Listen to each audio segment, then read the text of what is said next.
এসো এসো এসো হে বৈশাখ এসো এসো নিঃশ্বাস বায়।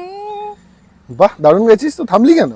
তো থামাবো না? আজকাল মানুষ ইংলিশ নিউ ইয়ার পালন করার জন্য কত এক্সাইটমেন্ট দেখায়, কিন্তু এখনকার দিনে আমাদের নববর্ষ তো কেউ পালনই করে না, আর আমাদের কালচারটাকেও সবাই ভুলে যাচ্ছে। কি বলছিস? জানিস এবছর আমাদের কলকাতাতে কত বড় একটা ইভেন্ট হতে চলেছে নববর্ষ উপলক্ষে? হ্যাঁ, কোথায়? কলকাতার সল্ট লেকে করুণাময়ী যে বইমেলা গ্রাউন্ডটা রয়েছে সেখানে পয়লা পার্বণ বলে একটা ইভেন্ট হচ্ছে, যেখানে তুই তোর গান করতে ভালোবাসিস, আমি গান শুনতে ভালোবাসি।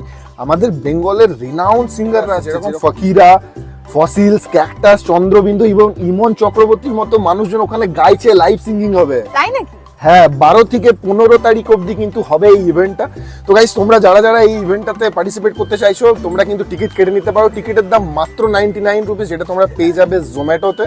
তো আর দেরি না করে চটপট টিকিটটা কেটে নাও। তাছাড়াও ওখানে থাকছে অনেক ফুড স্টল, অনেক লাইফস্টাইলের স্টল, যেখানে তোমরা জমিয়ে শপিং করতে পারবে এবং তার সাথে খাওয়া দাওয়া করতে পারবে। আমরা তো যাচ্ছি, তোমরা আসছো তো? তো দেখা হচ্ছে এই পয়লা বৈশাখে, এই পয়লা পার্বণ অনুষ্ঠান। Thank you.